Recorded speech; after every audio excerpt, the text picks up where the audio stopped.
This is the only way a human being will evolve. The question is, the future, will we survive? This is the most complex and sophisticated machine on the planet, that's Kashi. We bow down to them for the intelligence behind it, the competence behind it, the vision behind it, the compassion behind it.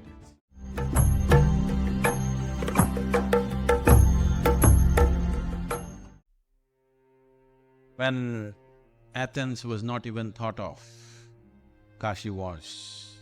When Rome did not even exist in people's minds, Kashi was. When Egypt did not exist, Kashi was. Kashi is full of rituals. It was the center of rituals. There is nothing as surefire as doing something internal. That is the best way to do it. So once you've been initiated into your process, that is what you should depend on. Why these things are built is, it's for the public. They do not know how to do anything with themselves, but they know enough that something needs to be done with them. So when that is the case, an instrument like this and the complex rituals that came along with the instrument are very useful because it handles people en masse. This is the most complex and sophisticated machine on the planet, that's Kashi. It's phenomenal that somebody created a place like this. We bow down to them for the intelligence behind it, the competence behind it, the vision behind it, the compassion behind it, to make it available to everybody. This is what the world needs, not dogma, not philosophies, not belief systems. Human ability to go beyond our sense organs and be able to perceive something which is right now considered beyond. This is the only way a human being will know. This is the only way a human consciousness will expand. This is the only way a human being will evolve beyond narrow divisions that have happened in human societies. But those instruments are being systematically destroyed. It's important that these things are brought back. Past we have survived. The question is, the future, will we survive? This has been unfortunate history of humanity, that the greatest things on the planet will not survive, the crudest things will survive. Unless societies, individual human beings take care to nourish them. It's very important. If you want a refined society for tomorrow, for our children and their children to live, if we want a refined society, it's very important we nurture the sophistication that is around. Otherwise, crude things will dominate anyway. Very easy to manifest the crude, very difficult to manifest the sophistication because it takes thousands of years to evolve it. So, it is a responsibility that we have as a generation of people to bring out the subtle aspects of life and somehow to make them live to whatever extent everybody can do. If we cannot create another Kashi, the existing one we should preserve to whatever extent we can and create more instruments through which human beings can connect to larger possibility. We don't need more books to read. We need more practical instruments and methods through which a human being can expand his sense of who he is right now.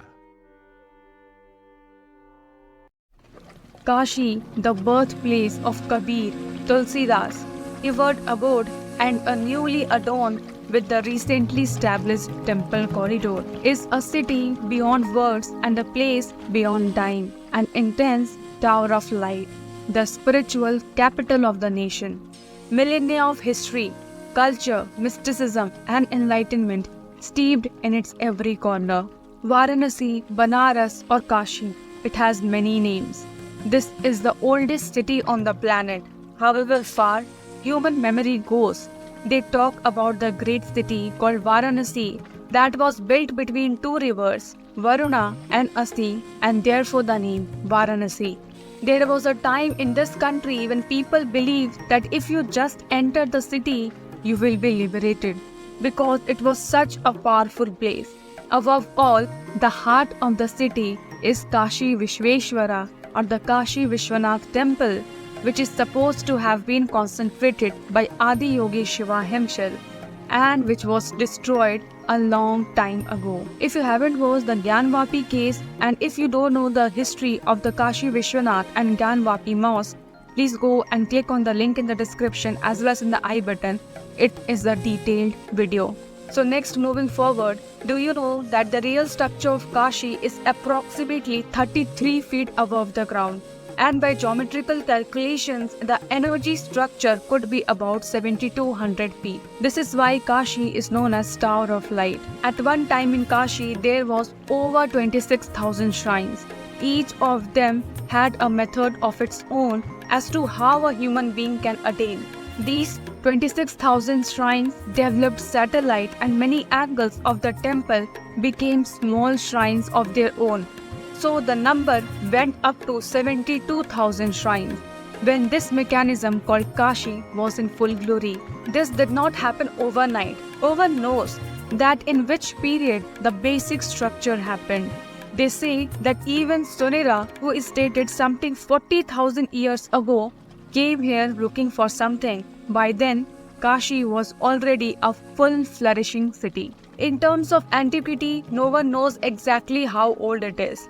Shiva wanted to come here because the city was so beautiful. Before he came, Kashi was already a phenomenal city. Do you know that just a few years ago, they discovered 3 layers of temples that were all closed down for a long period of time.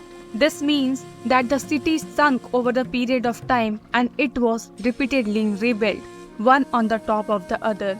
There are about 3 to 5 layers of the city Kashi because the earth recycles itself over a period of time. In the last few centuries, particularly in the last 6 to 7 centuries, Kashi was razed to the ground 3 times over. There were 26,000 shrines in Kashi, but today only 3,000 shrines are left because they were all systematically put down during invasion. Kashi Vishwanath temple, which is known to be the core of Kashi, must have been the most phenomenal space for it to draw people from across the world. It is a misfortune for all of us that we were not alive or present that time when Kashi Vishwanath was in its full glory. It was pulled down 3 times and they built it back 3 times again in whichever way possible. This clearly signifies how Kashi Vishwanath temple remains in the heart of people. Then came Aurangzeb. He saw that if you pull it down, these guys will again build it back, because it is not a religion run by one leadership somewhere. This is something that was in everyone's homes and everyone's heart. It is not something that is being campaigned. It is a connection that people made. It is not driven by a belief, but by the phenomenal experience and connection with the rest of the existence. When Aurangzeb saw this, he decided to build a mosque in the core of Kashi Vishwanath temple. He demolished the whole temple but left a small portion of the temple as a warning and as a lesson for the people, for this culture, that you cannot correct what has been done to the temple. This is where Kashi Vishwanath Linga is kept right now. It is outside the temple area. It should be at the Vishweshwara sanctum, but now that is the center of the mosque, which is covering the entire central area north to south. When the linga was removed and thrown out, Aurangzeb and their army wanted to throw it in a place where you could not find out. We do not know whether they just threw it or they broke it and then threw it. People say that it was 2 pieces, and out of the emotion and love, people tried to put it together and they hid the linga in the well, which is today known as Gyanvapi. Gyanvapi means the well of knowledge. If you haven't watched the case of Gyanvapi and the history of Gyanvapi and Kashi Vishweshwara, please go and click the link in the description. I have clearly given the detailed history of Gyanvapi. Now moving forward, people hid the linga into the Gyanvapi well so that it could not be completely destroyed. And after things settled down, they brought it out and established it outside in the southern corner somewhere. But we know that Kashi Vishwanath, so lively place, the fantastic place we have to restore this once again to its full glory. Because never before have humans dared to create something as significant and as profound as Kashi on this planet. But unfortunately, it has been taken the beating of time and invasions, and much has been damaged. It is time to restore Kashi and put it back. This is not a religion. This is our responsibility. If we are concerned about human well-being, the methods and the mechanics and the tools which were created for human well-being, then it must be restored. At last, hope you loved the video and found it meaningful. If you haven't watched the Gyanvapi case, please go click the link on the description as well as in the I button from wherever you like and watch the Gyanvapi complete history. And for today, hope you loved the video and found it meaningful.